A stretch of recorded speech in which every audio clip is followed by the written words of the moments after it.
విష్ణు పురాణము. గురువైన పరాశరుడు శిష్యుడైన మైత్రేయుడికి విష్ణు పురాణాన్ని ఇలా వివరిస్తున్నాడు. పరిపాలకుడైన విదర్భుని పేరుతో ఆ దేశం విదర్భ దేశంగా ప్రసిద్ధమైంది. విదర్భునకు 2 కొడుకులు, క్రదకైసికుడు, రోమపాదుడు అని వారి పేర్లు. రోమపాదుని కొడుకు విభ్రుడు, వాని కొడుకు ధృతి, ధృతి కొడుకు కౌశికుడు, వాని కొడుకు చేది.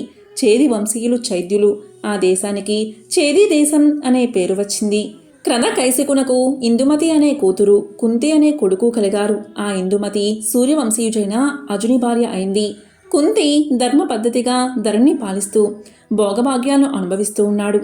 ఆ కుంతికి ఉష్ణి, వానికి ధృతి, వానికి దాసార్హుడు, వానికి వ్యోముడు, వానికి అనుడు, వానికి పూరుహోత్రుడు, వానికి అంశుడు, వానికి సత్వతుడు కొడుకులు. సత్వతుని కొడుకు ఉత్వకుడు. ఈ జామగుని వంశకథలు భక్తితో విన్నవారికి ఏ పాపాలు అంటవు. ఉత్వతుడి కొడుకులు భజమాన, దివ్యాంద, దేవావృత, మహాభోజ, వృష్టులనే 6 కొడుకులు. వారిలో భజమానునకు నిమి, వృక్షుడు, వృష్టి, శతజిత్తు, సహస్రజిత్తు, యుతజిత్తు అనే 6 కొడుకులు. దేవావృదునకు బబ్రుడు, దేవవిభుడు కలిగారు. మహాభోజనకు భోజమూర్తులు పుట్టారు. వృష్టికి కొడుకు సుమిత్రుడు, వాని కొడుకులు అమిత్రుడు, శిబి. అమిత్రుని సుతుడు నిఘ్నుడు, వాని కొడుకులు ప్రసేన సత్రాజిత్తులు. సత్రాజిత్తు బ్రహ్మాండ బాణం నావరించిన చీకటిని మటుమాయం చేసి వెలుగుగల 1000 కిరణాల వాడును, కాలకర్తయు, పరాపర విద్యలచే సాక్షాత్కరించే వాడును, త్రిమూర్తి స్వరూపుడును అయిన సూర్యభగవానుణ్ణి నిశ్చల శ్రద్ధాభక్తులతో తపస్సు చేసి ప్రసన్నుణ్ణి చేసుకున్నాడు.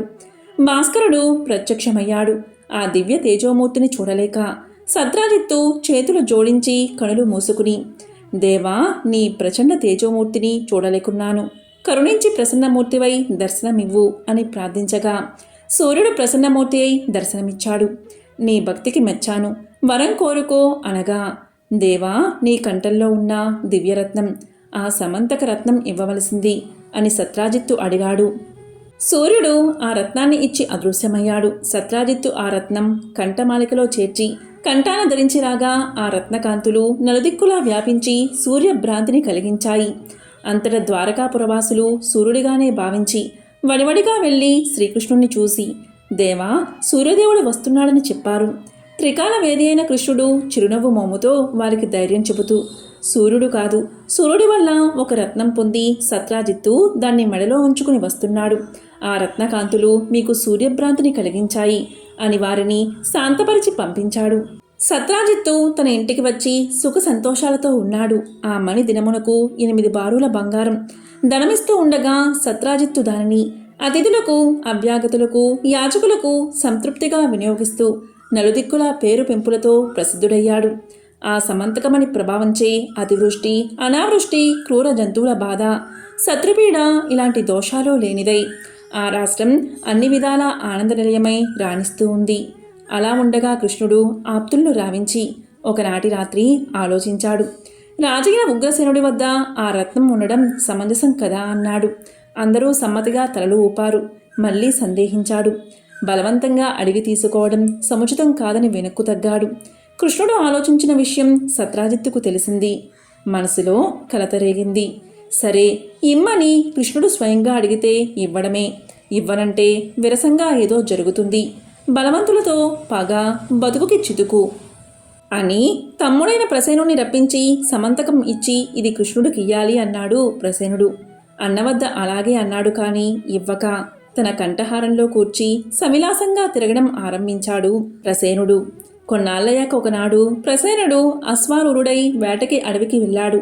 అక్కడ ఒక చోట కంటపడిన సింహం ప్రసేనుణ్ణి, గుర్రాన్ని చంపి వాడి మెడలో ఉన్న మణిని తీసుకుపోయింది.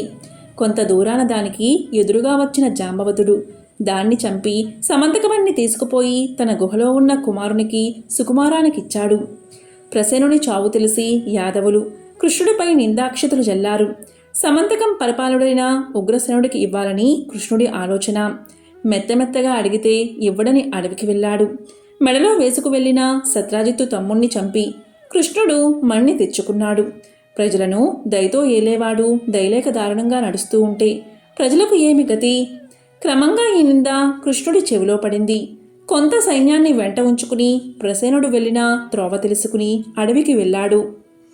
తిరిగి తిరిగి ఒకచోట చచ్చిపడి ఉన్న ప్రసేనుడి కళేబరాన్ని వెంట వచ్చిన వారికి చూపి అడుగులు గుర్తించి ముందుకు వెళ్ళాడు. ఒకచోట చచ్చిన సింహం కనిపించింది. అక్కడి నుంచి అడుగుల జాడను ఒక కొండగుహ వద్దకు వెళ్ళి సైన్యాన్ని అక్కడ ఉంచి లోపలికి ప్రవేశించాడు కృష్ణుడు. ఒకచోట వివిధ మణి ప్రభాభ సమానమై ఉన్న జాంబవతిని భవనం కనిపించింది. లోపలికి ప్రవేశించాడు.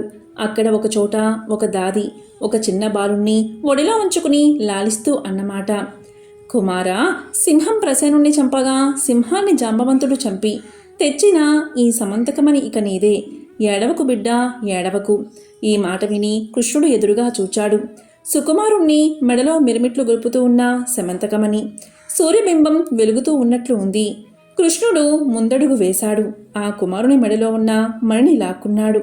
దాసి భయంతో వణుకుతూ బిగ్గరగా అరిచింది.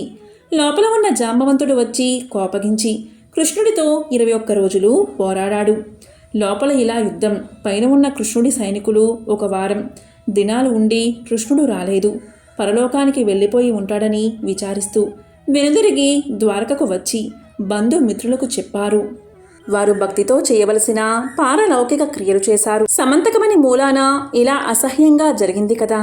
అలా జాంబవతునితో 21 రోజులు పోరాడగా క్రమక్రమంగా తిండి నిద్ర లేక అప్పటికే శరీరం దిగజారి ఉన్న జాంబవతుడు మరి పోరాడలేక దీనంగా చూసి కృష్ణుడితో ఇలా అన్నాడు, నమస్కరించి చేతులు జోడించి.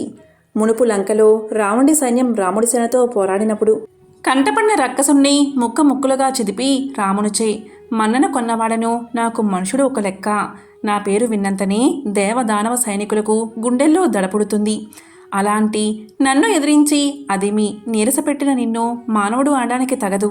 నన్ను అనుగ్రహించడానికి ఈ రూపాన వచ్చిన శ్రీమన్నారాయణుడువా అని అడగగా కృష్ణుడు చిరునవ్వుతో చూసి తన సమాచారం చెప్పి పోరు వలన కలిగిన బాధను పోగొట్టి మేను నిమరగా జాంబవంతుడు తొల్లిట జవసత్వాలు కలవాడై పరమానందంగా కృష్ణుణ్ణి తన మేడలోనికి తోడుకు వెళ్ళి ఆరాధించాడు. తన కూతురు జాంబవతిని ఇచ్చి వివాహ పద్ధతి పలికాడు. సమంతకంతో మరికొన్ని వస్తువులు వస్త్రాలు అరణంగా ఇచ్చాడు. అవన్నీ తీసుకుని కృష్ణుడు జాంబవతితో ఆనందంగా ద్వారకకు చేరుకున్నాడు. కృష్ణుణ్ణి చూసి పురవాసులు పరమానంద భరితులై అభినందించారు.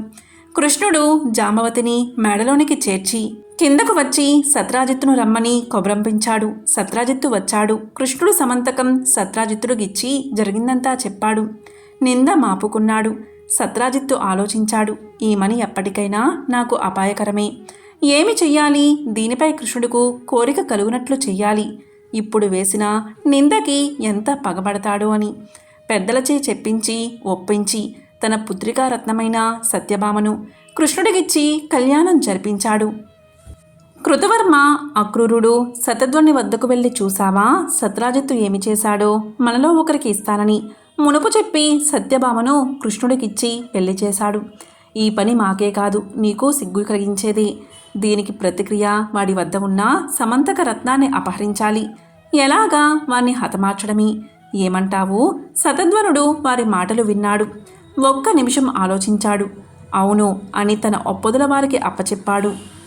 అలా ఉండగా కొన్నాళ్ళైన తర్వాత లక్క ఇంటినున్న పాండవులకు దుర్యోధనుడు హాని కలిగించాలనే దురుద్దేశంతో ఆ ఇంటికి అగ్నిని పెట్టే ప్రయత్నంలో ఉండడం తెలిసే ఆ ఆపద నుండి వారిని కాపాడాలని తలచి కృష్ణుడు ద్వారక నుండి వారణావతం వెళ్ళాడు. శతధ్వనుడు తెలుసుకున్నాడు. తగిన అదును అని ఒకనాటి రాత్రి సత్రాజిత్తును ఇంటికి వెళ్ళి ఇల్లాలు కొడుకులు గోల పెడుతూ ఉండగా అతన్ని దారుణంగా చంపి సమంతకం తీసుకుని వెళ్ళిపోయాడు. కృతవర్మ అక్రూరుడు చేసిన దుర్బోధతో శతధ్వనుడు ఈ దారుణ కర్మ చేశాడని సత్యభామ అర్థం చేసుకుంది. తగిన వీరభటులను వెంట ఉంచుకుని రథమెక్కి వడివడిగా తోలించి వారణావతం వెళ్ళింది. కృష్ణుణ్ణి దర్శించి నమస్కరించి కన్నీళ్లు అరచేతులతో ఒత్తుకుంటూ దీనంగా చెప్పింది. అర్ధరాత్రి శతధ్వనుడు తన తండ్రి ఇంటికి వెళ్ళి చంపి సమంతకం తీసుకుపోయిన వృత్తాంతం సత్యభామ చెప్పిన దానికి కృష్ణుడు ఆశ్చర్యపడి, బామా, అయిందేదో అయింది, విచారించకు, ఆ శతధ్వనుణ్ణి హతమార్చుతాను అని ధర్మాజతులకు చెప్పి రథారూఢుడై సత్యభామతో ద్వారకకు వచ్చాడు. ఆ రాత్రి ఉగ్రసేనుడు బలరాముడు మొదలైన తన వారి వల్ల శతధ్వనుని తులవతనం తెలిసి విచారించి కోపించి అన్నాడు, సూర్యప్రసాదితమైన ఆ రత్నం కారణంగా ప్రసేనుడు అరణ్యంలో సింహంచే మరణించాడు. ఇప్పుడు సత్రాజిత్తు శతధ్వని ఖడ్గానికి గురయ్యాడు.